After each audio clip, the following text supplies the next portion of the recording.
إن الحمد لله نحمده ونستعينه ونستغفره ونعوذ بالله من شرور أنفسنا ومن سيئات أعمالنا من يهده الله فلا مضل له ومن يضلل فلا هادي له وأشهد أن لا إله إلا الله وحده لا شريك له وأشهد أن محمدا عبده ورسوله يا أيها الذين آمنوا اتقوا الله حق تقاته ولا تموتن إلا وأنتم مسلمون يا أيها الناس اتقوا ربكم الذي خلقكم من نفس واحدة وخلق منها زوجها وبث منهما رجالا كثيرا ونساء واتقوا الله الذي تساءلون به والأرحام إن الله كان عليكم رقيبا يا أيها الذين آمنوا اتقوا الله وقولوا قولا سديدا يصلح لكم أعمالكم ويغفر لكم ذنوبكم ومن يطع الله ورسوله فقد فاز فوزا عظيما أما بعد إن خير الكلام كلام الله وخير الهدي هدي محمد صلى الله عليه وسلم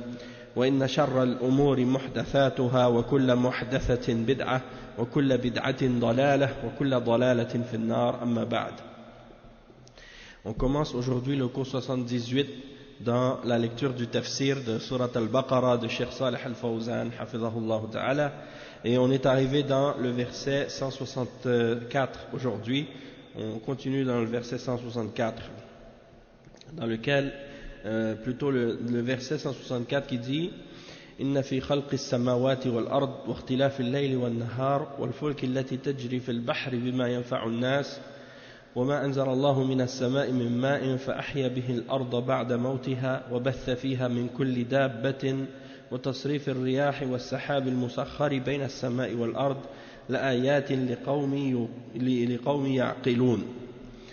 Et jusqu'à date on a expliqué إن في خلق السماوات, donc on a expliqué à propos de la création des cieux, والأرض et de la terre, واختلاف الليل والنهار, le fait que le jour et la nuit se succèdent et que l'un succède à l'autre et ainsi de suite. وَالْفُلْكِ الَّتِي تَجْرِي فِي الْبَحْرِ, on a parlé de ça aussi. Et là, qu'est-ce qu'on va lire maintenant? On va lire l'explication du fait que les bateaux qui voguent sur l'eau et comment Allah subhanahu wa ta'ala fait en sorte que ces bateaux sont capables de porter des choses qui sont bénéfiques pour les hommes. Il dit tajri fil bahri bima yanfa'u an-nas. Donc on va lire l'explication de ça. Le Cheikh Al-Fawzan il dit wal fulk allati tajri fil bahri bima yanfa'u an-nas ja'alaha Allah tahmilu an-nas wa tahmil bada'i'ahum wa tahmilu ma yuridun wa tasilu bayna barrin wa barrin لأن الأرض فيها بحار وفيها قارات متقطعة وبينها محيطات هائلة من الذي يصل هذه القارة بهذه القارة يصلها الفلك وهذا من مصالح العباد تجري في البحر بما ينفع الناس. يعني مصالح الناس لولا أن الله جعل هذه الفلك لصارت كل قطعة من الأرض لا تدري الناس لولا لا تدري عن القطعة الأخرى. وكل عالم في جزيرة لا يدرون ما في عن الجزيرة الأخرى فتتعطل مصالحهم. والله جعل هذه الفلك للمواصلات بين الناس فكما أنه جعل في البر مواصلات بين المدن جعل في البر مواصلات أيضا. وهذا من رحمته سبحانه وتعالى بعباده.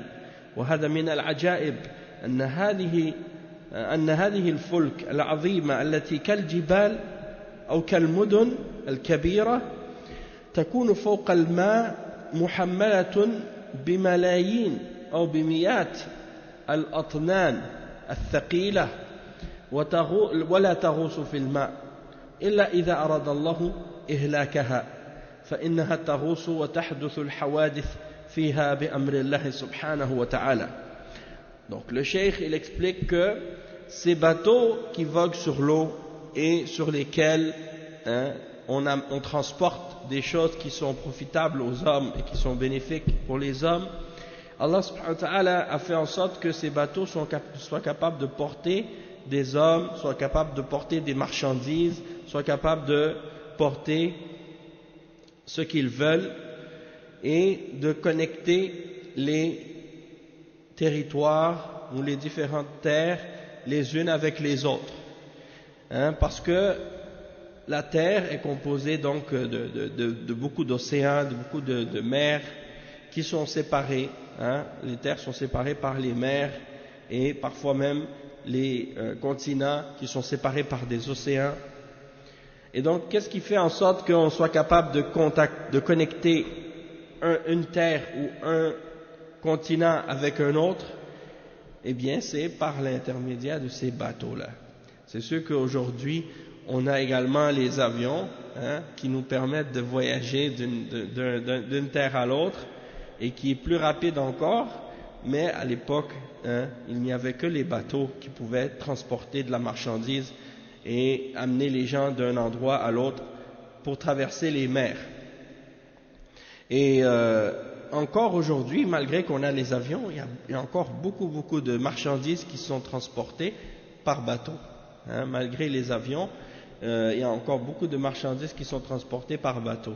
Donc c'est pour dire que ça c'est quelque chose qui est très utilisé encore. Et même dans le passé, les gens fabriquaient, ou plutôt pas fabriquaient, mais disons ils bâtissaient les villes près des cours d'eau en grande partie pour être capables justement de pouvoir transporter les marchandises plus facilement d'un endroit à l'autre. Donc quand ils étaient près d'une rivière ou près d'un fleuve ou quelque chose comme ça, eh bien c'était plus facile pour eux de pouvoir faire du commerce, de pouvoir voyager et ainsi de suite. Donc ils utilisaient ces méthodes-là et ils avaient recours à des bateaux comme ça. Et donc le cheikh il dit que s'il n'y avait pas eu ces moyens-là pour que les gens puissent communiquer les uns avec les autres, eh bien chaque île et chaque continent et chaque terre aurait été séparée de l'autre et personne dans un endroit n'aurait pu savoir qu'est-ce qui se passe dans un autre.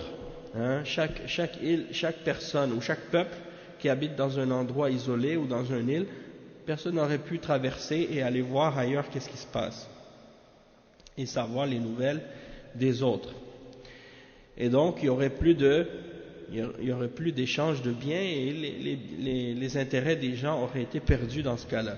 Et donc Allah subhanahu wa ta'ala, par sa miséricorde, il a fait qu'il y ait justement ces bateaux-là par lesquels les gens peuvent communiquer et échanger entre eux. Et il dit comme les gens ont fait des bateaux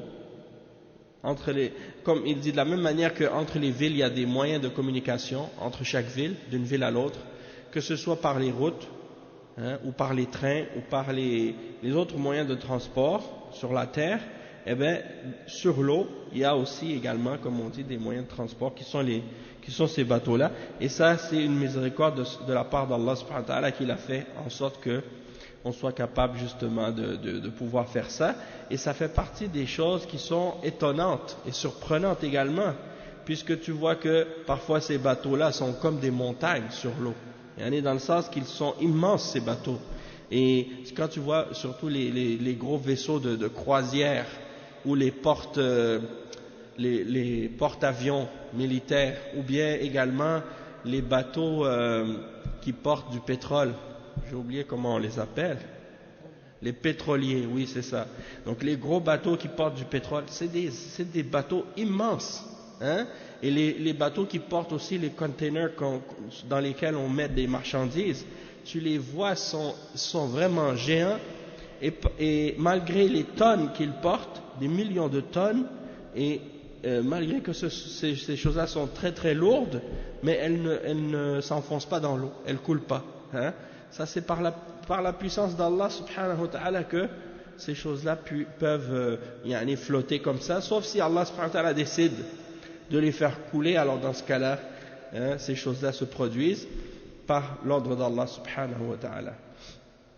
Et donc il dit le cheikh والفلك التي تجري في البحر بما ينفع الناس وما أنزل الله من السماء من ماء يعني السحاب يسمى سماء السحاب يسمى بالعربية سماء لأن كل ما علا وارتفع يسمى سماء فالمطر ينزل من السحاب أنزل الله من السماء أي من السحاب يعني ماء وهو المطر فأحيا به الأرض بعد موتها الأرض قاحلة ميتة ليس فيها نبات إذا أنزل الله عليها المطر اهتزت وربت وأنبتت من كل زوج بهيج من الذي جلب هذا المطر؟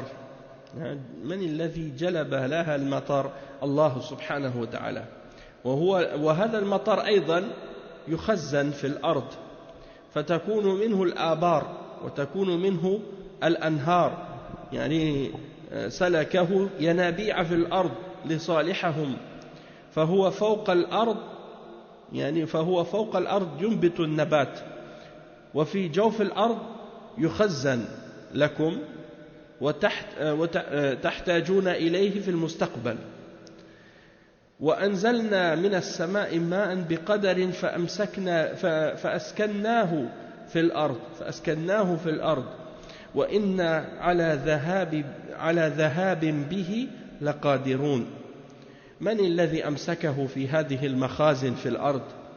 هو الله سبحانه وتعالى ولو شاء لغوره رواحا قل أرأيتم إن أصبح ماؤكم غورا فمن يأتيكم بماء معين يعني أما تعتبرون بهذا وما أنزل الله من السماء من السحاب من ماء أي من المطر فأحيا به الأرض بالنبات بعد موتها يعني يوم أن كانت يابسة هامدة من الذي فعل هذا؟ هو الله سبحانه وتعالى.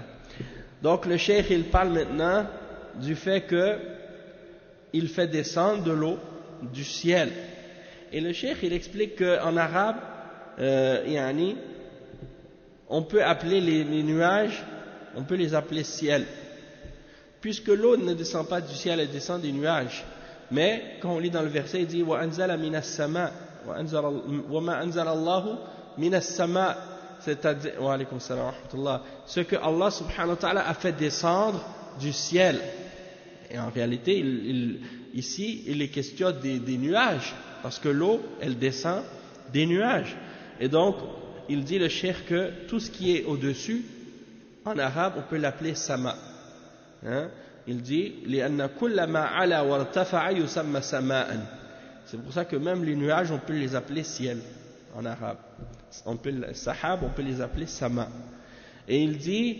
وأنزل الله من السماء Allah a fait descendre du ciel c'est-à-dire des nuages ma'an c'est-à-dire la pluie فأحيا به الأرض بعد موتها il a fait revivre par cette eau par cette pluie la terre après qu'elle ait été morte elle était morte et il l'a fait revivre par cette pluie elle était sèche et l'eau est descendue dessus et ça a fait pousser des plantes Allah subhanahu wa ta'ala a fait que des plantes poussent de cette terre sèche qui était morte auparavant et il dit quand l'eau descend dessus elle gonfle et elle augmente en volume et elle fait pousser par la suite toutes sortes de couples de plantes et donc qui a fait descendre cette pluie? C'est Allah subhanahu wa ta'ala. Donc cette pluie parfois aussi elle est emmagasinée en dessous de la terre dans des fosses ou dans des endroits en dessous de la terre et parfois on peut accéder à cette eau-là par les puits, on creuse des puits pour pouvoir avoir accès à l'eau et également parfois il y a des rivières, des ruisseaux, des sources d'eau qui sortent de la terre et ainsi de suite. Donc tout ça c'est des exemples que Allah subhanahu wa ta'ala a fait en sorte qu'on puisse avoir justement cette eau-là pour le bien des serviteurs, pour le bien des hommes. Donc il y a de l'eau qui coule sur terre, il y a de l'eau à l'intérieur de la terre qui est emmagasinée et qu'on pourra utiliser dans l'avenir et qu'on peut utiliser encore, mais c'est-à-dire lorsqu'on veut avoir une source d'eau, on creuse et puis on peut avoir accès à cette eau-là, elle est emmagasinée pour nous en dessous de la terre, hein. Et dans Surat Al-Mu'minun, le verset 18, le cheikh il cite ce verset qui dit, ce qui signifie, nous avons fait descendre du ciel une eau par mesure, hein, biqadarin, et nous l'avons fait rester sous la terre. C'est-à-dire que Allah subhanahu wa ta'ala, il fait descendre la pluie par mesure. Il ne fait pas descendre toutes les quantités d'eau, n'importe quelle quantité. La quantité qu'il fait descendre, c'est une quantité mesurée. Et il dit, et il est capable également de la faire disparaître, cette eau, s'il veut. Hein? Il dit, et c'est qui la retient dans ces endroits, dans ces fosses ou dans ces nappes, hein, en dessous de la terre, cette eau, c'est Allah subhanahu wa ta'ala. Ils ont trouvé qu'il y a parfois même des océans en dessous de la terre, des grandes nappes d'eau immenses, hein. Et oui, et quand on creuse, on trouve ça, subhanallah. Comment je pourrais dire aussi également, c'est que, en tout cas, il y a toutes sortes de choses qu'ils ont découvert. Par exemple, j'avais lu une histoire à propos de l'Arabie Saoudite, et c'est un livre qui parlait en fait de beaucoup de choses par rapport à l'histoire là-bas, la péninsule arabe, et qu'est-ce qui s'est passé, surtout au XXe siècle et un peu avant. Et subhanallah, la façon comment le pétrole a été découvert, hein, il disait qu'à la base, ils ne cherchaient pas du pétrole, hein, ils cherchaient de l'eau. Naam. Donc ils ont amené des foreuses pour creuser, pour essayer de trouver de l'eau, puis ils ont trouvé du pétrole par la suite. Donc eux, c'est pas ça ce qu'ils voulaient, hein. C'est de l'eau. L'eau, c'est plus important que du pétrole à la base, parce que si t'as pas d'eau, tu peux pas vivre. Tandis qu'avec du pétrole, c'est sûr que tu peux acheter beaucoup de choses, mais si tu sais pas qu'est-ce que c'est, puis si tu sais pas à quoi ça sert, tu vas pas pouvoir l'utiliser, tu vois. Donc pour eux, au début, ils ont trouvé ça, le pétrole, ils n'ont pas trouvé que c'était quelque chose d'intéressant. Mais par la suite, quand ils ont vu l'intérêt que les gens avaient pour ça, ils ont su que c'était quelque chose qui avait de la valeur. Donc là, par la suite, ça a changé vraiment de façon importante la vie des gens. Mais c'est pour dire qu'à la base, c'était pour trouver de l'eau. Et ils ont trouvé de l'eau. Ils ont vu que malgré que le terrain était désert, c'était le désert, mais que en dessous, si on creuse plus profondément, il y a énormément d'eau en dessous, hein, malgré qu'on a l'impression, quand on regarde, qu'il n'y a pas d'eau, mais pourtant il y a beaucoup d'eau, il y a des océans en dessous. Donc ça, c'est des exemples, comment Allah subhanahu wa ta'ala, il dit dans le verset, il dit, si Allah subhanahu wa ta'ala fait que votre eau, elle est engloutie dans la terre, hein, qui va vous donner de l'eau fraîche pour boire? Hein, c'est dans le verset 30 dans Surat Al-Mulk. Donc c'est seulement par la grâce d'Allah et par sa miséricorde que vous avez justement accès à cette eau-là. Et donc c'est qui fait descendre l'eau des cieux pour vous? C'est Allah subhanahu wa ta'ala, par la pluie. Et il fait pousser des plantes par cette eau après qu'elle a été morte, cette terre. Donc qui est-ce qui fait tout ça? C'est Allah subhanahu wa ta'ala. Tout ça, c'est des signes de la rububiyyah d'Allah subhanahu wa ta'ala, que c'est lui Ar-Rabb et que c'est lui qui a la toute-puissance. Et pour quelle raison il mentionne tous ces signes-là? C'est pour nous faire comprendre que celui qui est capable de faire tout ça, c'est lui qui mérite d'être adoré seulement. Personne d'autre, rien d'autre en dehors de lui. Il dit ensuite l'exemple suivant qui est mentionné dans le verset, وَبَثَّ فِيهَا مِنْ كُلِّ دَابَّةٍ. هذا من آيات الله الدواب المختلفة في هذه الأرض من كل دابة. يعني فكر في أنواع الدواب لا تحصيها، يعني أنواع مختلفة كبيرة صغيرة متوسطة وألوانها مختلفة ومنافعها مختلفة ومنها النافع ومنها الضار ومنها الوحش ومنها المتأهل. يعني سخر الله لكم هذه الدواب في هذه الأرض، دواب مختلفة. ثم من هو الذي يرزق هذه الدواب؟ يعني ما تموت، كل دابة يأتيها رزقها في مكانها. من الذي يرزقها؟ يعني ما من دابة وما من دابة في الأرض إلا على الله رزقها ويعلم مستقرها ومستودعها. يعني وكأي من دابة لا تحمل رزقها الله يرزقها وإياكم وهو السميع العليم. فمن الذي يدبر الأرزاق للدواب من آدميين وغيرهم؟ من الذي دبر الرزق؟ ما أحد يأخذ رزق الثاني، كلهم عائشون، والدواب عائشة، والوحوش عائشة، والطيور عائشة، وكل المخلوقات كل الدواب عائشة، ويأتيها رزقها. من هو الذي تكفل بهذا؟ هو الله سبحانه وتعالى. أنت لو قيل لك يعني أطعم مثلا أهل هذا البلد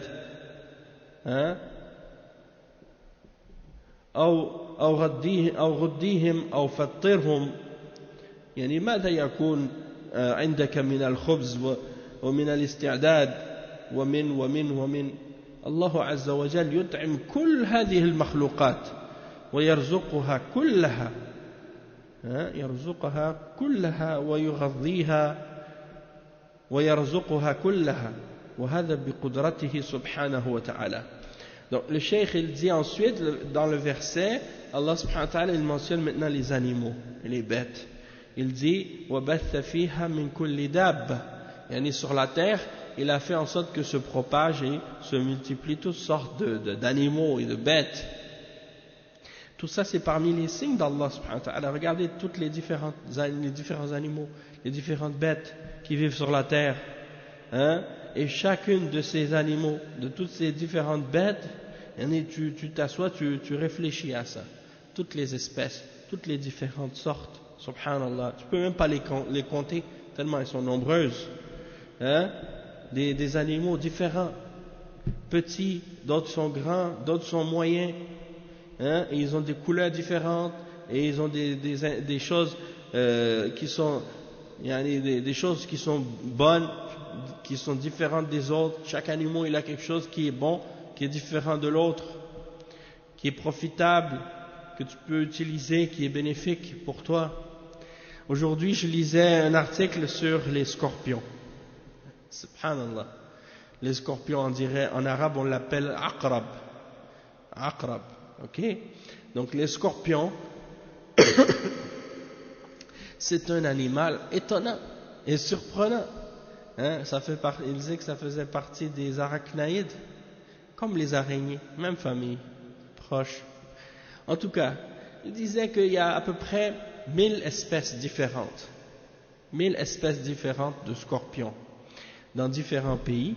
Et parmi les plus dangereux ou les plus venimeux, c'est ceux qui sont dans le nord de l'Afrique. Et aussi, ouais, ils sont très venimeux, très dangereux ceux-là. 7 dents? Nœuds? Ok. Ah, ok, subhanallah.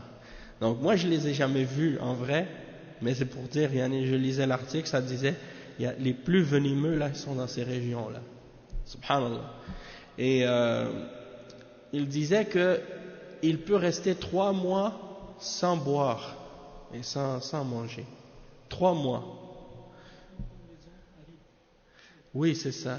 Il résiste à des températures très très très chaudes. Et même dans le froid, il peut survivre. Il disait que si tu le gèles, certaines sortes de scorpions, si tu les gèles, une courte période, il va vivre quand même. Tu le gèles, après tu le laisses, puis il va pas être mort, il va être vivant encore. Et il disait que une des caractéristiques qu'ils ont, c'est que ils peuvent guérir leur propre gène, corriger leur propre gène.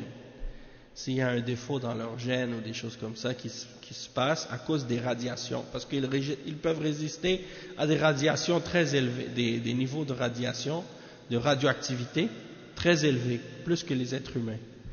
En tout cas, subhanallah, il parlait de toutes ces choses-là, et juste pour dire que c'est surprenant lorsque tu commences à étudier ça. Pourquoi c'est étonnant? Parce que tu dis ça, c'est la création d'Allah, subhanahu wa ta'ala. Et ça prouve que Allah subhanahu wa ta'ala, il a la capacité de faire tout ce qu'il veut. Donc il dit le fait qu'il résiste à la radiation, puis que même lorsqu'il est irradié ou qu'il a des hauts niveaux de radiation, si ça affecte ses gènes, il est capable de les corriger lui-même.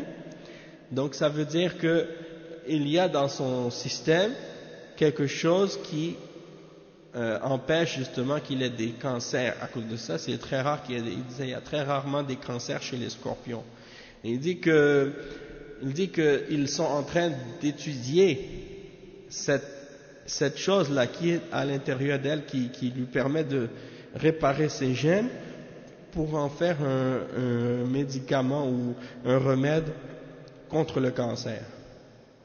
Il voulait utiliser cette capacité-là chez le scorpion pour en profiter. Donc c'est pour dire, il y en a toutes sortes de choses comme ça. Allah subhanahu wa ta'ala, comment il a créé certains animaux, c'est surprenant. Et puis c'est important, donc c'est intéressant d'étudier ça. Puis après ça nous aide à voir encore plus la grandeur d'Allah subhanahu wa ta'ala et comment il est capable de faire toutes sortes de choses. Hein? Donc tu t'émerveilles. Tu es émerveillé de voir la grandeur des choses que Allah subhanahu wa ta'ala a fait et comment il crée des espèces diverses.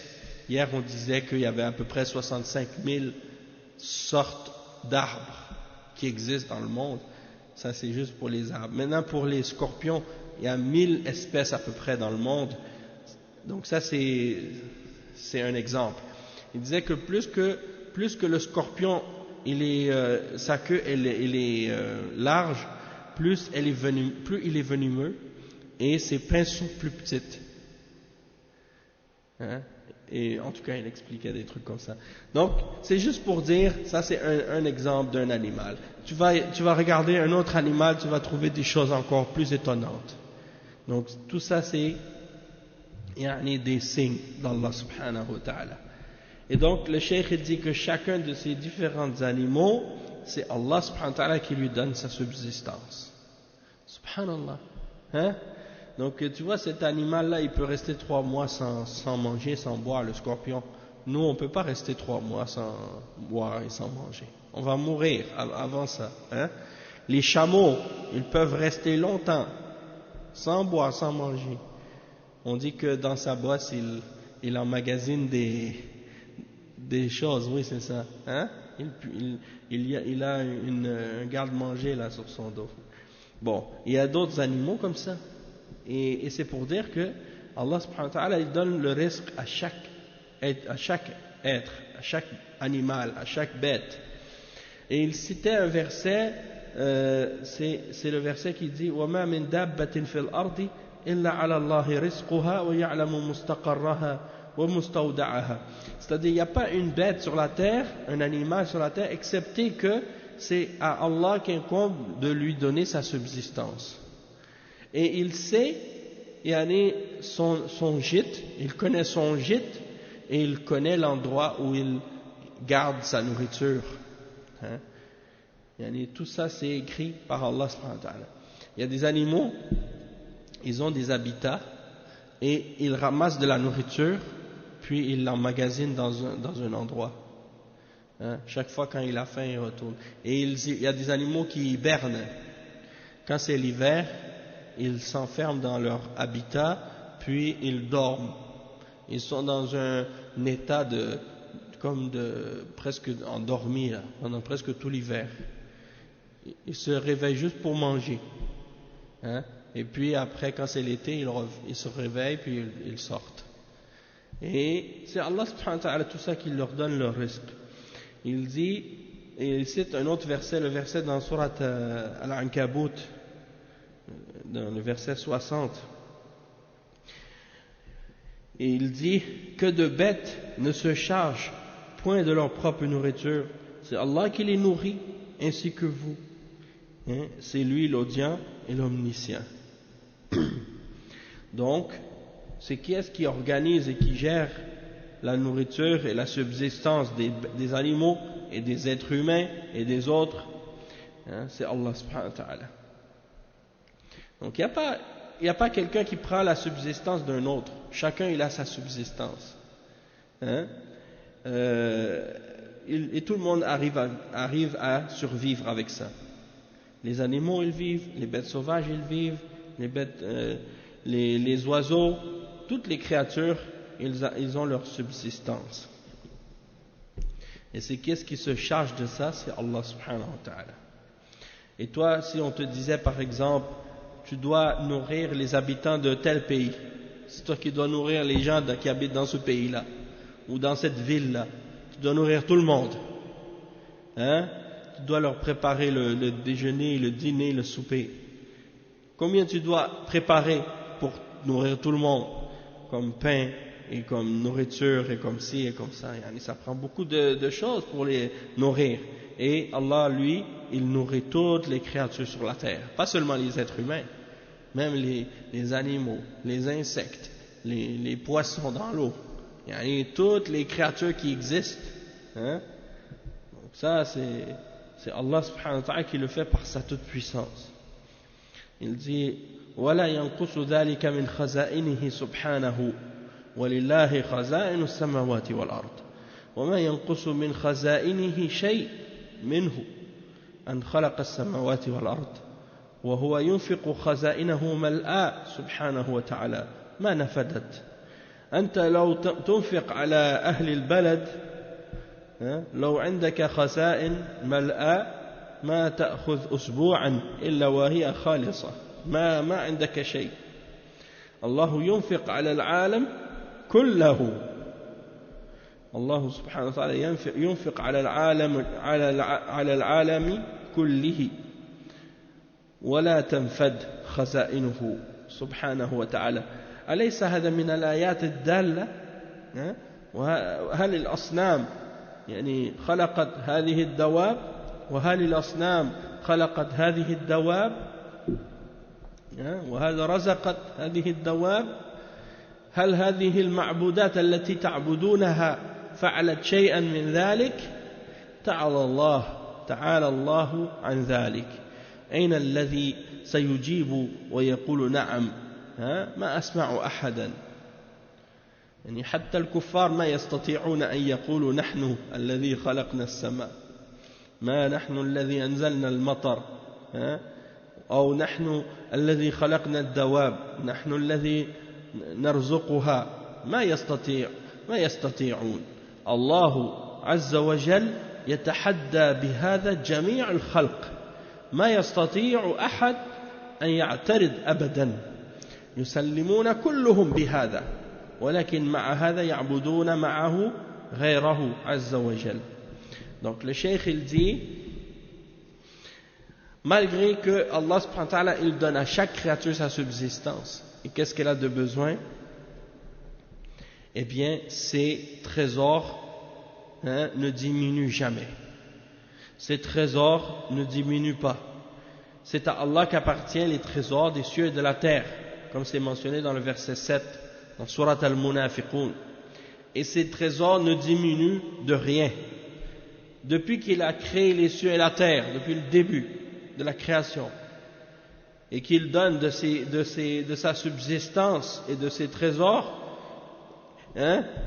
et il donne pleinement, et ces trésors sont pleins encore, ils ne sont pas diminués, ils ne sont pas épuisés. Il dit, toi si tu dépensais, si tu avais des trésors, et que tu dois dépenser pour les gens d'une ville, pour les nourrir,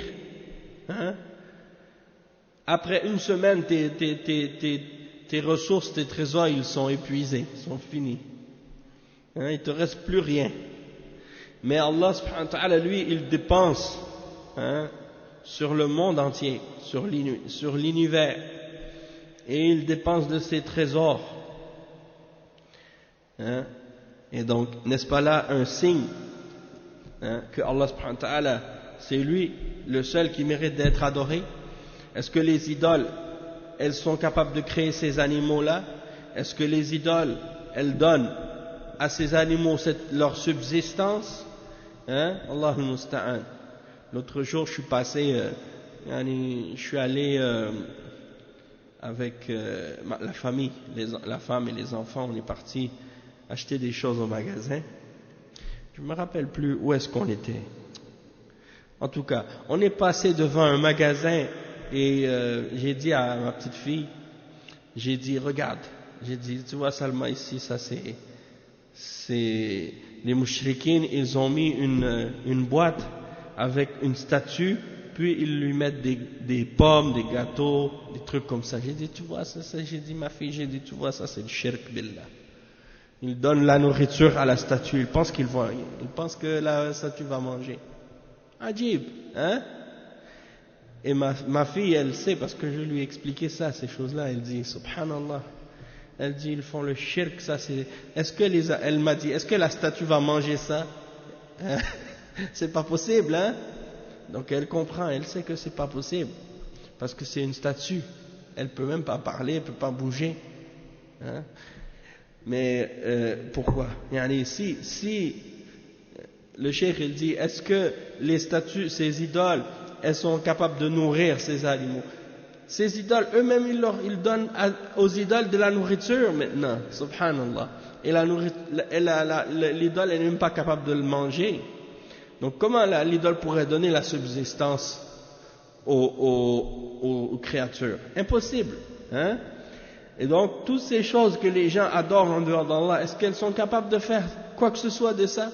Créer les cieux, créer la terre, faire tomber la pluie, créer des animaux, donner la subsistance? Non. Et il dit, le cheikh il dit, où est-ce qu'elle est la personne qui va répondre oui? Quand je dis, est-ce que les idoles sont capables de faire ça? Elle est où la personne qui va répondre oui? Elles sont capables. Il dit, j'entends personne. J'ai pas entendu personne dire oui. Il dit, même les kuffars, ils sont pas capables de dire oui. Même les mouchrikines, ils sont pas capables de dire oui. Ils sont pas capables de dire, oui, nous on a créé les cieux. Ou oui, nous on fait descendre la pluie. Ou oui, nous on a créé les animaux. Ou on leur donne la subsistance. Non, ils ne sont pas capables. Allah subhanahu wa ta'ala, il met au défi toutes les créatures. Et il n'y en a pas une qui est capable de s'opposer ou de s'objecter à quoi que ce soit de ça. De dire que moi je suis capable de faire ça, ou qu'elles sont capables de créer ou de faire quoi que ce soit de ce que Allah fait. Ils acceptent tous. Ils acceptent tous cela. Mais malgré tout, ils continuent à adorer autre que Allah. Allah al-Musta'an. Ils continuent à adorer les idoles, à adorer les hommes, à adorer des animaux, à adorer des statues, à adorer les étoiles, le soleil, la lune, alors que ces choses-là ne peuvent rien créer, ne peuvent rien faire. Ensuite, il continue à mentionner les exemples qui sont mentionnés dans le verset 164. Il dit وَتَصْرِيفِ الرِّيَاحِ الرياح جمر ريح والرياح التي تهب هذه المصالح هذه لمصالح العباد لأنه لو لم تكن رياح لانخنق الناس وماتوا وانخنقت الدواب وذوات الأرواح وماتت. الله جعل الرياح لأجل بقاء الحياة على هذه الأرض، ولو انقطع الريح لمات الناس ما يعيشون، يحتاجون إلى الهواء مثل ما يحتاجون إلى الغذاء وهو الذي خلق هذه الرياح. من الذي خلق هذه الرياح؟ ثم أيضا يصرفها من شمال إلى الجنوب إلى خبأ وهي الشرق إلى دبور وهي الغرب، يعني 4 جهات، كل جهة يأتي منها الريح. من الذي يسكر هذه ويفتح هذه؟ من الذي يسكر الشمال ويفتح الجنوب، ويسكر الجنوب ويفتح الشمال، ويسكر الشرق ويفتح الغرب؟ وبين هذه الجهات أيضا جهات فرعية. الجهات الأصلية 4: الجنوب والشمال والشرق والغرب، هذه الأصلية. والجهات الفرعية وهي ما بين هذه الجهات تسمى النكباء. النكباء يعني ما بين الجهتين، مثل ما تقول مطلع الشمس مهب الغرب ومهب الهيف ومهب كذا، هذه فرعيات. من هو الذي يصرف هذه الرياح؟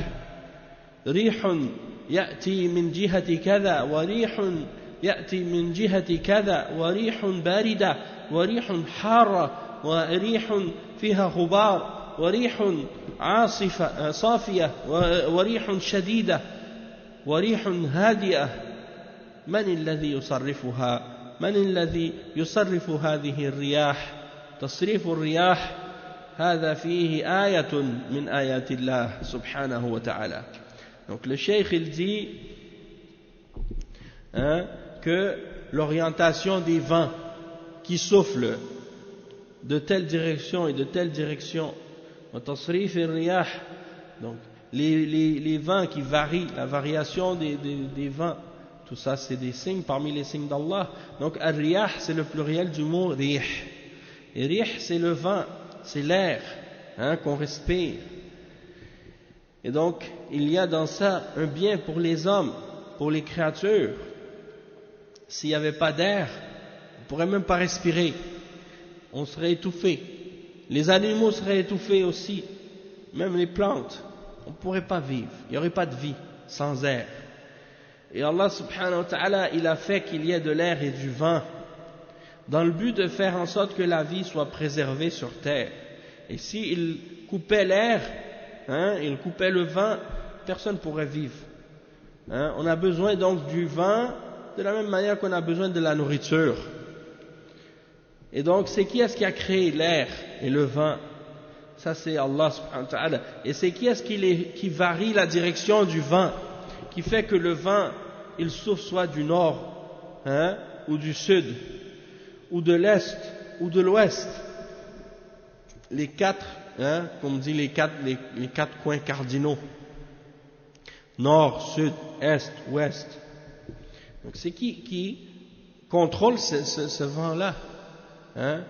C'est qui est-ce qui contrôle le vent de cette façon, qui le fait aller vers le nord ou vers le sud, ou qui le fait aller vers l'est ou vers l'ouest, et par les directions qui sont entre les points cardinaux. Parfois le vent il va vers nord-est, nord-ouest, sud-est, sud-ouest, il ne va pas dans direct, tout droit.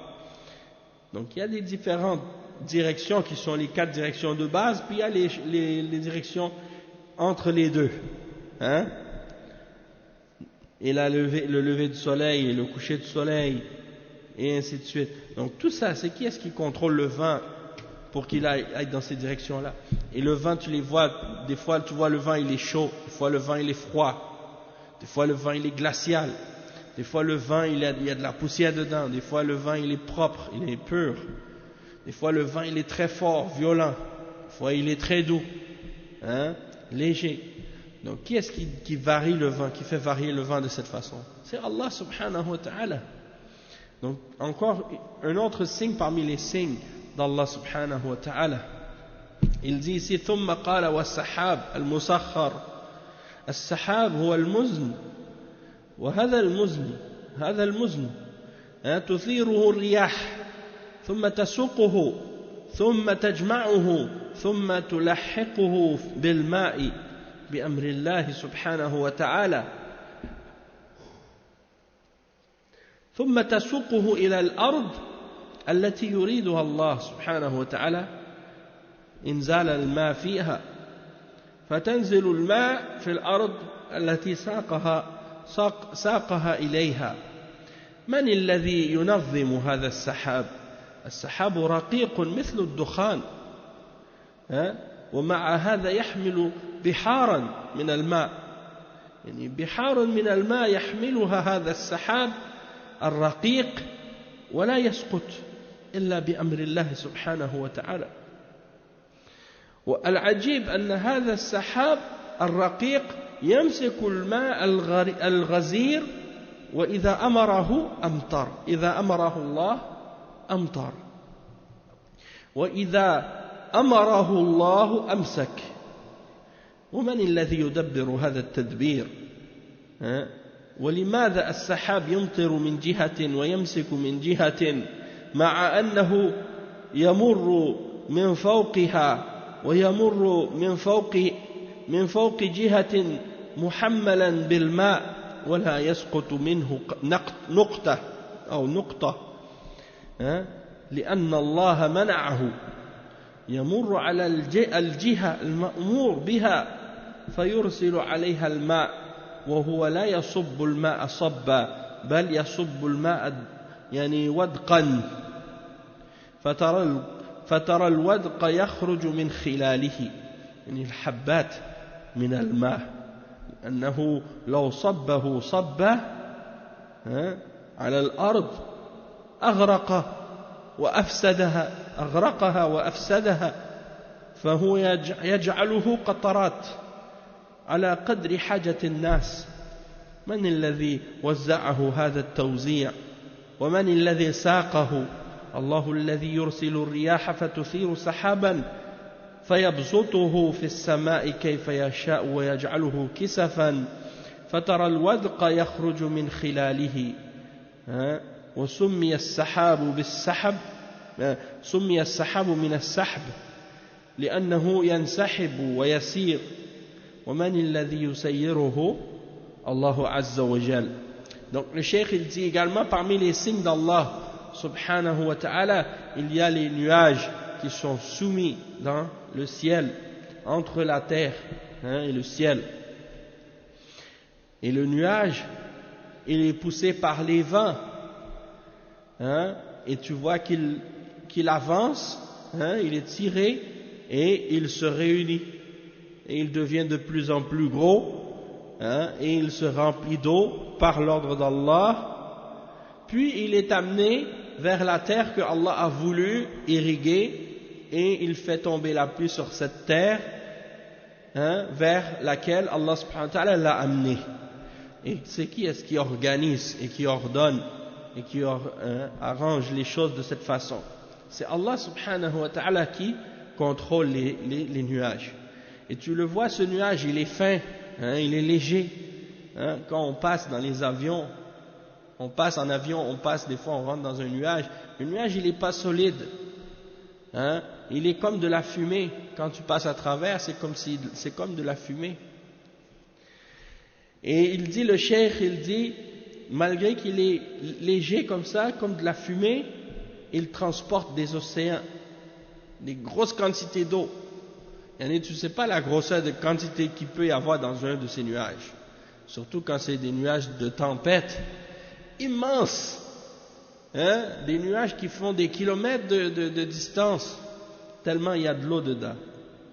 Et pourtant il est transparent, pas transparent, mais comme de la fumée. Et l'eau qui est dedans, elle ne tombe que par l'ordre d'Allah. Ça c'est une chose étonnante, le cheikh il dit, regarde ce nuage qui est léger, Allah subhanahu wa ta'ala il retient l'eau qui est à l'intérieur, une grosse quantité d'eau, et c'est uniquement par son commandement que cette eau-là peut tomber. Et il la retient par son commandement aussi. Qui est-ce qui ordonne cela et qui gère tout ça? C'est Allah subhanahu wa ta'ala. Et pourquoi il fait tomber il dit pourquoi le nuage il laisse tomber son eau à tel endroit ou dans telle direction, et puis il passe à un endroit, puis il n'y a même pas une goutte d'eau qui tombe, hein, et il l'amène, il s'en va à un autre endroit pour laisser tomber son eau, hein, et quand il laisse tomber l'eau, c'est pas il la laisse tomber d'un seul coup, hein, comme si on verse de l'eau d'un contenant comme ça sur la terre. Non, l'eau elle tombe pas comme ça, comme si on jetait une quantité d'eau d'un seul coup. Non, elle tombe par petites gouttelettes, des petites gouttelettes infiniment petites, hein, très petites, que tu peux même pas imaginer le nombre. Et il cite le verset 43 dans Surat An-Nur, dans lequel Allah subhanahu wa ta'ala dit Fatara al-wadqa yakhruju min khilalihi. C'est Surat An-Nur, le verset 43. On va lire ça. Allah subhanahu wa ta'ala dit il fait descendre du ciel, il dit n'as-tu pas vu que Allah pousse les nuages, ensuite il les réunit et il en fait un amas, et tu vois la pluie sortir de son sein. Donc ça c'est des signes d'Allah subhanahu wa ta'ala. Et il dit dans la suite du verset وَيُنَزِّلُ مِنَ السَّمَاءِ مِنْ جِبَالٍ فِيهَا مِنْ بَرْدٍ فَيُصِيبُ بِهِ مَنْ يَشَاءُ وَيَصْرِفُهُ عَنْ مَنْ يَشَاءُ يكاد سنا برقه يذهب بالأبصار. C'est-à-dire il fait descendre du ciel de la grêle provenant des nuages comparables à des montagnes, et il en frappe qui il veut et il écarte de qui il veut, peu sans feu que l'éclat de son éclair ne ravisse la vue.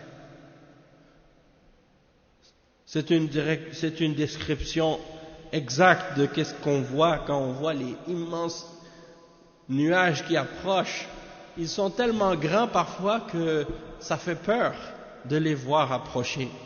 C'est vrai, c'est comme des montagnes qui approchent, on dirait, à l'horizon. Ça me rappelle le verset dans Surat Al-Ahqaf. À chaque fois que je vois ça, ces nuages-là, je pense à ce verset.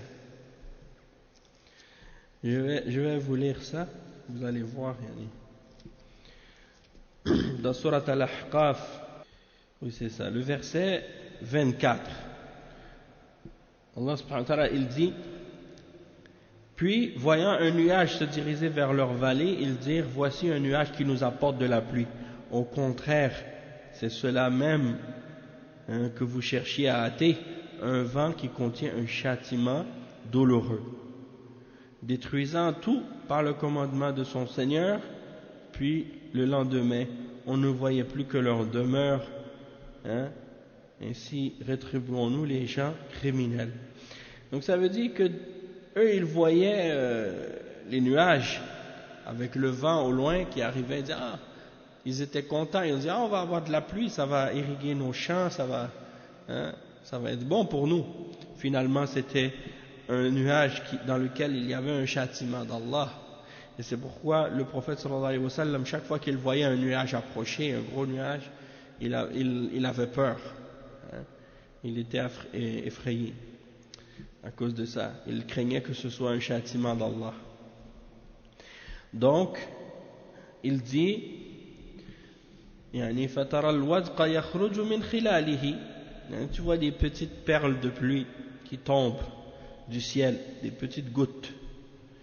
Et s'il la faisait tomber d'un seul coup, hein, comme s'il la versait du ciel, ça aurait noyé les gens, noyé la terre, noyé les habitants, et ça aurait tout détruit, hein. Mais il l'a fait tomber par gouttelettes, selon la nécessité et selon le besoin des gens. Et donc c'est qui fait disperser la pluie de cette façon-là? Hein? Et c'est qui est-ce qui l'amène de cette façon-là? C'est Allah subhanahu wa ta'ala. Et il cite le verset 48 dans Surat Ar-Rum. On va le lire ensemble, ce verset, dans lequel Allah subhanahu wa ta'ala dit, et nous avons effectivement, oui, on a dit 48, c'est le verset 48. Allah, c'est lui qui envoie les vents, qui soulève des nuages, puis il les étend dans le ciel comme il veut. Il les met en morceaux, tu vois alors la pluie sortir de leur profondeur. Hein? Puis lorsqu'il atteint avec elle qui il veut, hein? Puis lorsqu'il atteint qui il veut avec elle, parmi ses serviteurs, les voilà qui se réjouissent. Donc c'est pour dire comment Allah subhanahu wa ta'ala, il décide de faire tomber la pluie où il veut, et c'est lui qui contrôle ça. Hein? Il dit qu'on appelle le nuage en arabe as-sahab min as-sahb, parce qu'il s'en va et il vogue, hein, il part. Et c'est qui est-ce qui le fait voguer, qui le fait partir? C'est Allah subhanahu wa ta'ala. Il dit également was-sama was-sahab al-musakhkhar. Was-sahab al-musakhkhar, مسخر من الذي سخره ليتجمع وسخره ليحمل المطر ويمسكه وسخره يمشي إلى الأرض التي أمر بها الله جاء يعني الله سبحانه وتعالى جاء في الحديث الصحيح أن رجلا كان يمشي في فلاة فجاءت سحابة فسمع صوتا في السحابة يقول اسقي حديقة فلان ابن فلان، فذهب يجري ويرقب هذه السحابة حتى أمطرت في شعب من الشعاب، وهذا الشعب امتلأ بالماء وسال ودخل في حديقة في مزرعة حتى رواها، والرجل ينظر فجاء إلى الرجل وهو يرف السيل بمسحاته جاء إليه وقال ما اسمك؟ قال أنا فلان ابن فلان، الاسم الذي سمعه في السحابة. قال أنت سألتني عن اسمي فلماذا سألتني؟ قال أما إذا سألتني فأنا سمعت في السحابة صوتا يقول اسقي حديقة فلان ابن فلان للاسم الذي ذكرت، فما تصنع في هذه الحديقة؟ يعني ما حصل هذا الشيء إلا بسبب، فما هذا السبب؟ قال أما وقد سألتني فأنا إذا حصلت ثمرتها قسمتها 3 أقسام، قسم أدخره لأهلي، وقسم أنفقه عليها، وقسم أتصدق به على الفقراء. فشكر الله على ذلك، فشكر الله له ذلك وساق له السحاب إلى مزرعته خاصة ما تعدتها لا يمينا ولا يسارا، ومن الذي دبر هذا هو الله سبحانه وتعالى.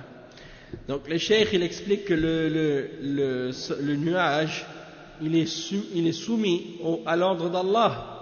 Et c'est qui est-ce qui l'a soumis? Bien entendu, c'est Allah. C'est Allah qui fait que il porte la pluie, il se réunit, il porte la pluie, il s'en va vers telle ou telle terre pour l'arroser.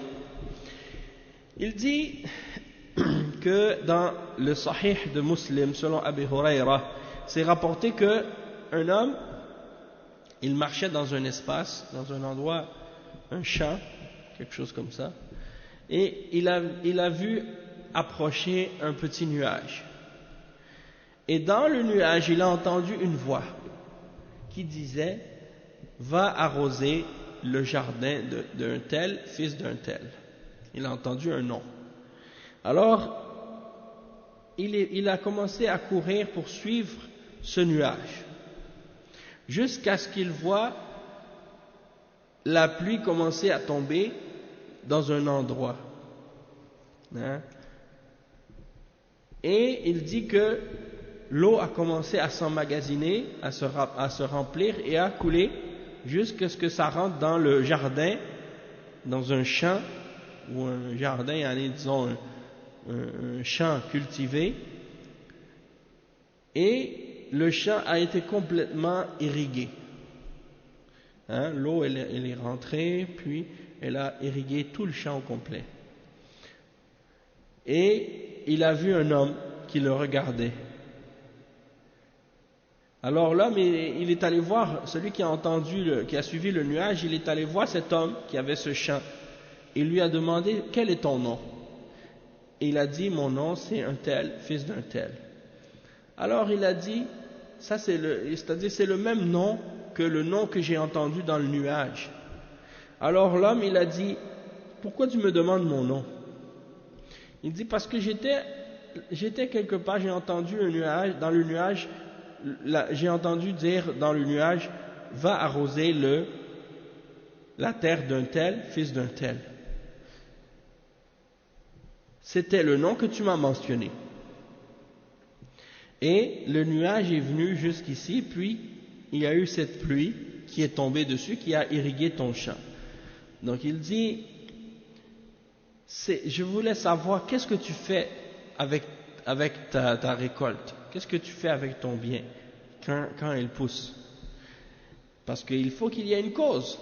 Pourquoi il a entendu dans le nuage il a entendu une voix qui disait va arroser tel et tel, le champ d'un tel et d'un tel. Il doit y avoir une raison pour ça.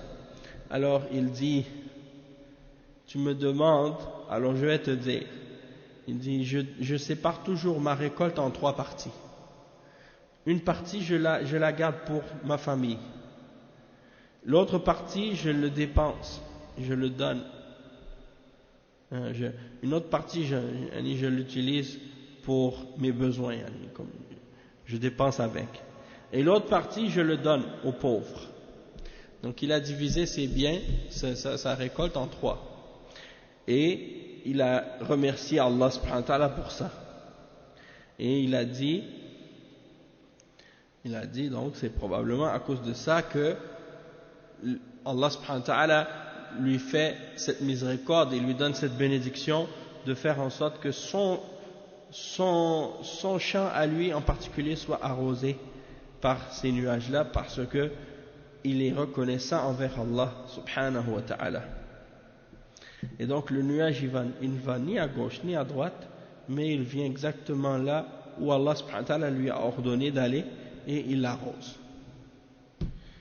Il dit والسحاب المسخر مسخر بأمر الله عز وجل بين السماء والأرض. السحاب ترويه. Il dit السحاب ترونه يمشي بين السماء التي هي السقف وبين الأرض التي أنتم عليها. السماء ثابتة والأرض ثابتة والسحاب يمشي. من الذي يسيره؟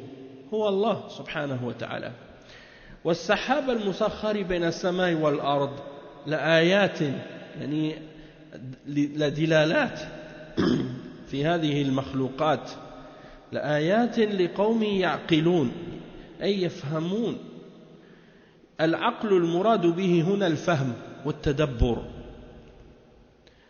أما الذي لا يتدبر فهذه الآيات لا تفيده شيئا، ينظر إليها كنظر البهائم ما يستفيد منها شيئا. وإنما الذي يعقل هو الذي يستفيد.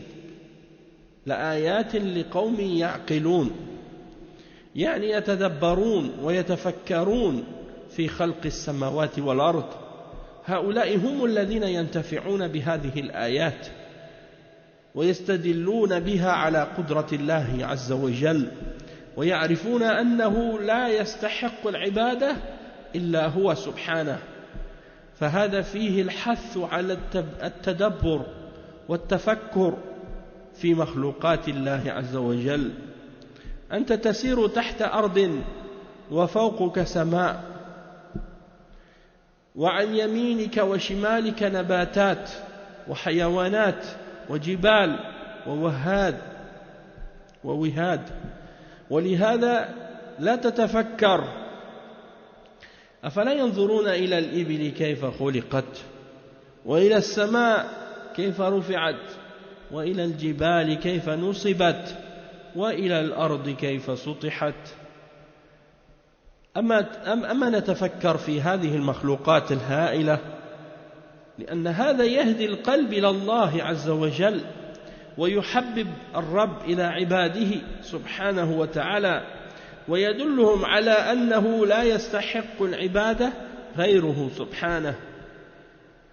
أما إذا غفل الإنسان عن هذه الآيات، وما تغني الآيات والنذر عن قوم لا يؤمنون. ولا حول ولا قوة إلا بالله. وصلى الله وسلم على نبينا محمد وعلى آله وأصحابه أجمعين. Donc, le cheikh il complète donc cette explication du verset en disant que donc les nuages qui ont été soumis par Allah subhanahu wa ta'ala, il dit vous les voyez qui circulent entre les cieux et la terre, et les cieux c'est le toit, et entre les cieux et la terre qui est fixe, elle ne bouge pas, elle est ferme. Et il dit, et les cieux, on voit les nuages qui circulent entre les deux. Qui est-ce qui les fait circuler? C'est Allah subhanahu wa ta'ala. Donc, le cheikh il dit, il y a des signes en cela, parce qu'il mentionne le verset, il dit, il y a dans tout ce qu'on a mentionné dans le verset, des signes pour ceux qui ya'qiloun, qui réfléchissent, qui comprennent, qui analysent les choses, qui observent les choses et qui méditent et réfléchissent sur les choses qui sont autour d'eux. Mais celui qui regarde tout ça, il ne réfléchit pas, ça ne va pas lui servir à quoi que ce soit. Il regarde les choses comme un animal. Il regarde les choses autour de lui comme un animal, il ne réfléchit pas, il ne profite pas de ce qu'il voit. Celui qui réfléchit, c'est celui qui profite. Mais celui qui ne réfléchit pas, il ne profite pas de ces signes-là. Puisque Allah subhanahu wa ta'ala dit la ayatin li qawmin ya'qilun. Qu'est-ce que je vous ai mentionné tout à l'heure à propos des scorpions? Et comment Allah subhanahu wa ta'ala a créé le scorpion? Ça, c'était pas écrit par un musulman, c'est écrit par un kafir. Lui, il étudie ça, il trouve ça étonnant et merveilleux, mais est-ce qu'il va réfléchir à ça dans le sens que c'est Allah subhanahu wa ta'ala qui l'a créé comme ça? Non. Parce que lui, il se dit, ça c'est le fruit d'une évolution. Même dans l'article, il le disait. Il disait c'était un des premiers animaux qui sont évolués, qui sont sortis de l'océan, qui ont commencé à marcher. Il y a des absurdités pareilles. Tout ça c'est basé sur la théorie de l'évolution des espèces et tout ça. Donc ils ne reconnaissent pas que Allah subhanahu wa ta'ala c'est lui qui a tout créé ces choses-là que c'est lui qui fait ça. Donc tous ces articles, tous ces livres-là, les musulmans doivent les réécrire en mentionnant que ça c'est Allah qui l'a fait. Tous les livres de sciences, de biologie, les livres qui parlent des animaux, des plantes, des arbres, il faut que les musulmans, quand ils parlent de ces choses-là, même si c'est des scientifiques, dans le sens que même si c'est des gens qui ont étudié la science, la biologie, les mathématiques, la physique, la chimie, toutes ces choses-là, il faut qu'ils rappellent toujours à leurs élèves que celui qui a organisé la création de cette façon-là, c'est Allah subhanahu wa ta'ala. C'est pas comme les koufars, ils disent la mère nature ou dame nature qui a fait ça. Dame nature, c'est qui? Hein? Dame nature, c'est quoi? C'est rien. C'est juste par orgueil qu'ils refusent de dire Allah. Au lieu de dire Allah, ils préfèrent dire dame nature. Dame nature, c'est quoi? Hein? C'est quoi ses noms, son nom, ses noms, ses attributs? Dame nature. Hein? Est-ce qu'elle a créé quoi que ce soit? Est-ce qu'elle fait quoi que ce soit? Est-ce qu'elle a envoyé les prophètes avec les livres et les messagers? Est-ce qu'il faut l'adorer? Est-ce qu'elle a donné à la création une sagesse et un but dans lequel tout ce qui existe est expliqué? Non. Donc ces gens-là, ils se réfèrent à dame nature parce que premièrement, ils sont orgueilleux, ils ne veulent pas admettre que c'est Allah subhanahu wa ta'ala qui a créé ça, et une autre raison aussi, c'est parce qu'ils ne veulent pas se soumettre à Allah. Parce que lorsque tu crois en Allah, ça implique que tu dois croire en ses livres et ses messagers, et obéir à ses ordres, et l'adorer. Et ça, ils ne veulent pas, parce qu'ils sont des gens arrogants et fiers et orgueilleux. Ils ne veulent pas se soumettre à leur Créateur. Et donc, à cause de ça, ils préfèrent inventer des noms qui n'existent pas, des choses qui n'existent pas, puisque pour eux, ça n'implique rien de plus que de continuer à suivre leurs désirs et leurs passions. Donc, ils croient en dame nature, mais ils refusent de croire en Allah, subhanahu wa ta'ala.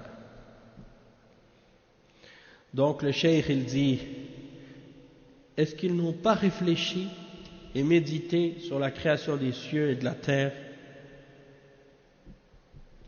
Donc, il dit ceux-là, c'est eux ceux qui réfléchissent, c'est eux qui profitent de ces signes, ceux qui profitent de ces signes. Ils les utilisent pour établir la toute-puissance d'Allah et la grandeur d'Allah.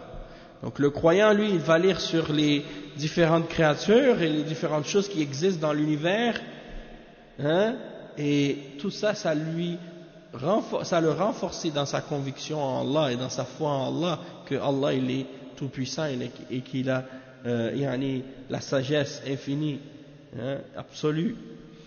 Tout ça, c'est des choses qui renforcent la foi du croyant. Le mu'min, quand il étudie ça, ces choses-là, quand il regarde la création d'Allah et qu'il observe les choses que les scientifiques décrivent dans leurs livres, quand ils parlent des animaux, des plantes, des créatures, de la création, de la vie, des livres de biologie ou de chimie ou d'autres choses, ils sont éblouis par ça et ils disent Subhanallah, c'est Allah qui a créé tout ça. Fatabarakallah ahsanul khaliqin. Allah subhanahu wa ta'ala, c'est le meilleur des créateurs. Et on le voit dans la création. فهذا فيه الحث على التدبر والتفكر. Donc ça nous amène à réfléchir et à comprendre. Donc ceux qui observent et qui méditent et qui réfléchissent sur la création d'Allah, ça les amène à établir la toute-puissance d'Allah, et ça les amène par la suite à reconnaître que celui qui mérite d'être adoré, c'est uniquement Allah subhanahu wa ta'ala, et personne d'autre que lui, parce que c'est lui seul qui peut faire ces choses-là. Et donc il dit, et donc c'est pour ça que ces versets-là, Allah subhanahu wa ta'ala, il les mentionne pour qu'on réfléchisse à la créature, pour qu'on réfléchisse à ce qu'il y a dans la création. Et donc il dit, tu marches toi sur la terre, tu marches sur la terre, tu marches sous le ciel est au-dessus de ta tête, à gauche, à droite, il y a des plantes, des animaux, des montagnes, des vallées, toutes sortes de choses. Donc pourquoi tu réfléchis pas à ça? Tu vois, les kuffars, ils sont pris dans la dunya 100%. Les kuffars, ils se posent pas de questions. Ils ne se posent pas de questions pourquoi ils existent, pourquoi ils vivent. Hein? Ils se lèvent le matin et disent il faut que j'aille travailler. Il s'en va travailler, il rentre à la maison, je dois me coucher, je dois regarde un peu la télé, après il va dormir. Et la vie ça continue comme ça. La fin de semaine, il s'amuse. Il boit de l'alcool, il sort, il fait des choses haram. Puis après, il revient à son train-train.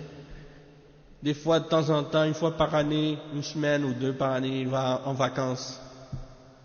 Et après, il retourne encore une fois au travail. Comme si Allah avait créé les cieux et la terre pour qu'on aille travailler seulement. Et c'est ça, sa religion, c'est son travail. Son but, c'est son travail. Son but de son existence, c'est de travailler seulement. Mais pourquoi? Il travaille pour qui? Pour des êtres humains. Ces êtres humains-là, c'est pas ces êtres humains-là qui l'ont créé, et c'est pas eux qui vont le sauver de la mort. Et lui, il réfléchit pas à qu'est-ce qui l'attend après la mort. Peut-être même qu'il pense qu'après la mort, il n'y a rien, c'est fini. Tu deviens de la terre et c'est fini. Il n'y a pas de résurrection, il n'y a pas de jugement, il n'y a pas de paradis, il n'y a pas d'enfer pour lui. Donc ça, c'est une vie pire que la vie de l'animal. Celui qui vit comme ça, l'animal, il est mieux que lui. Donc le mu'min, il travaille aussi. Il travaille aussi. Mais il travaille pas, il vit pas pour travailler. Et quand il travaille, c'est pas parce que c'est ça le but de sa vie. Il travaille parce que c'est un moyen pour être capable de gagner sa vie, pour être capable de continuer à adorer son Créateur. Parce que le but de sa vie, c'est d'adorer son Créateur, c'est pas de travailler. Le travail, c'est un moyen, c'est pas un but. C'est pas un objectif en soi. C'est un moyen pour arriver à établir et arriver à ton objectif. Et ton objectif ultime, c'est d'adorer Allah subhanahu wa ta'ala. Et Allah subhanahu wa ta'ala, il t'ordonne de travailler pour gagner ta vie, pour pouvoir te subvenir à tes biens, à tes besoins et aux besoins de ta famille. Et Allah subhanahu wa ta'ala, il te donne ta subsistance comme ça. Mais le but de ton existence, c'est pas ça. Donc prends le temps de réfléchir sur les choses qui sont autour de toi, pose-toi des questions. Parce que le système dans lequel tu vis, ça, c'est pas toujours c'est pas nécessairement le bon, c'est pas nécessairement la vérité. Si tu es né dans un pays, surtout dans les pays comme ici, là, pays de kufr, les gens ils vivent dans un système qui est basé sur le shirk et le kufr, et ils vivent pour rien, ils n'ont pas d'objectif ultime pour vivre. Le but de leur existence, c'est pas Allah subhanahu wa ta'ala, c'est la dunya, c'est tout. Ils vivent que pour la dunya. Alors que le mu'min, il vit pour Allah subhanahu wa ta'ala. Le cheikh, il cite un verset dans sourate c'est quoi cette ayah Al-Ghashiyah, sourate Al-Ghashiyah. أفلا ينظرون إلى الإبل كيف خلقت. Donc Allah subhanahu wa ta'ala, il mentionne dans ces versets-là des choses pour faire réfléchir les gens, d'observer les choses qui sont autour de toi, parce que c'est des signes que Allah subhanahu wa ta'ala a établis pour toi, pour que tu réalises sa grandeur, sa toute-puissance et sa sagesse. Donc il dit dans le verset 17, 18, 19 et 20 dans Surat Al-Ghashiyah, il dit: ne considère-t-il pas donc les chameaux,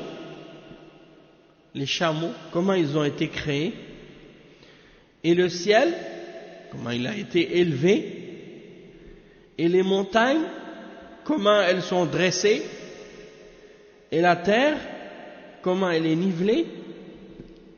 Donc ça veut dire que des choses comme ça, c'est des choses qui semblent tellement... quand surtout quelqu'un, il vit à côté de ces animaux-là, les chameaux.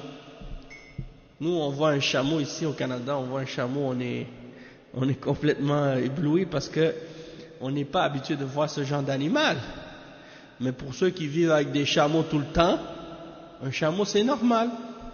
Il en voit tous les jours. C'est pas particulier. Mais ça c'est juste quand tu le regardes à l'extérieur, mais est-ce que tu essaies de voir comment il est créé? Hein? Comment Allah l'a créé cet animal? C'est ça qu'Allah subhanahu wa ta'ala dit. Il dit, ne considèrent-ils pas, fala yanzurun, est-ce qu'ils observent pas, est-ce qu'ils ne vont pas méditer et réfléchir sur le chameau et comment on l'a créé? Et sur le ciel, comment il est élevé? Hein? Tu vas aller par exemple, je sais pas, à Toronto, il y a la tour du CN. Ou bien tu vas aller dans un gratte-ciel à New York, tu vois les gratte-ciels, hein, le Empire State Building, ou bien maintenant tu vas aller à Dubaï, il y a des tours encore plus hautes, hein, parmi les plus hautes au monde. Si tu es en bas, tu regardes en haut, tu peux même pas voir le bout tellement c'est haut. Hein? Et ça c'est des créations d'êtres humains. Et tu trouves que c'est haut.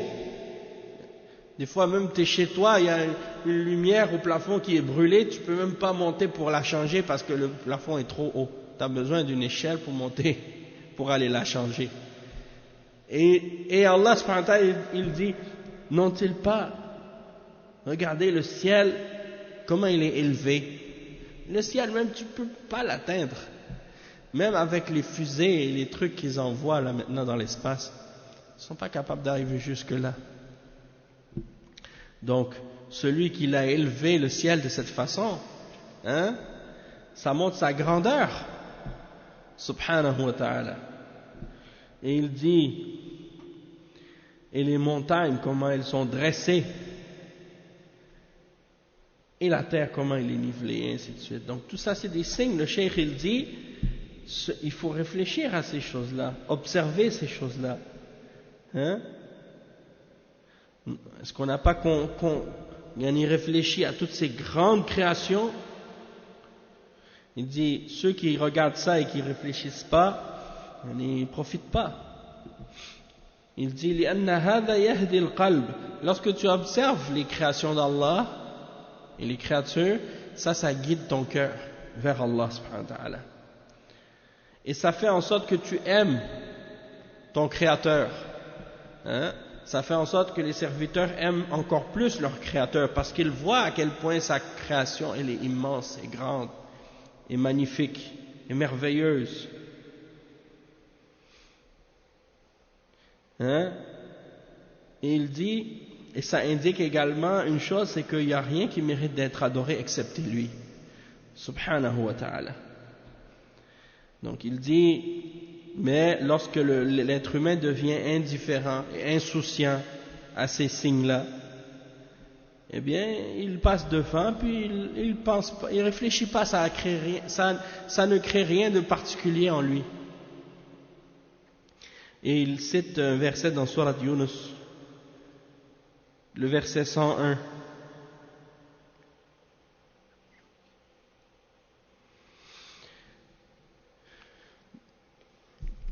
Dans lequel il dit, ce qui signifie, dit, regardez ce qui est dans les cieux et sur la terre.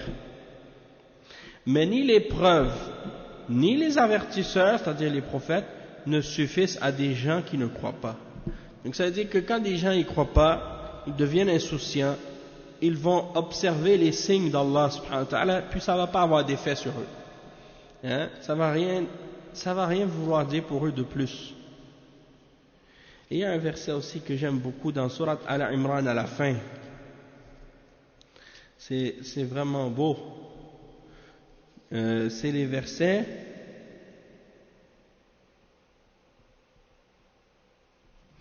Oui, c'est ça. Les versets qui commencent à 190. Même 189, on peut dire. Je vais vous les lire en arabe, puis après en français, puis on va terminer le danse avec ça. Le cheikh il dit, ou bien plutôt Allah subhanahu wa ta'ala il dit dans ces versets là, inna fi khalqi as-samawati wal ardi wa ikhtilafi al-layli wan nahar la ayatin li ulil albab. الذين يذكرون الله قياما وقعودا وعلى جنوبهم ويتفكرون في خلق السماوات والأرض ربنا ما خلقت هذا باطلا سبحانك فقنا عذاب النار ربنا إنك من تدخل النار فقد أخزيته وما للظالمين من أنصار ربنا إننا سمعنا مناديا ينادي للإيمان أن آمنوا بربكم فآمنا ربنا فاغفر لنا ذنوبنا وكفر عنا سيئاتنا وتوفنا مع الأبرار ربنا آتنا ما وعدتنا على رسلك ولا تخزنا يوم القيامة إنك لا تخلف الميعاد فاستجاب لهم ربهم أني لا أضيع عمل عامل منكم من ذكر أو أنثى بعضكم من بعض إلى آخر الآيات. Donc les versets en question c'est les versets 189, 190 et 191 et après c'est les invocations. Donc ça dit le verset 189 Allah subhanahu wa ta'ala dit ce qui signifie à Allah appartient le royaume des cieux et de la terre. Et Allah est omnipotent. C'est-à-dire que Allah subhanahu wa ta'ala, il a le pouvoir sur toute chose. Et il dit, en vérité, dans la création des cieux et de la terre, et dans l'alternance de la nuit et du jour, il y a certes des signes pour les doués d'intelligence. C'est-à-dire ceux qui, lorsqu'ils sont debout, ou assis, ou couchés sur leur côté, invoquent Allah subhanahu wa ta'ala, et méditent sur la création des cieux et de la terre, et ils disent, notre Seigneur, tu n'as pas créé cela en vain. C'est-à-dire, tu n'as pas créé ça pour rien. Gloire à toi, garde-nous du châtiment du feu. Et ensuite, les doigts qui suivent.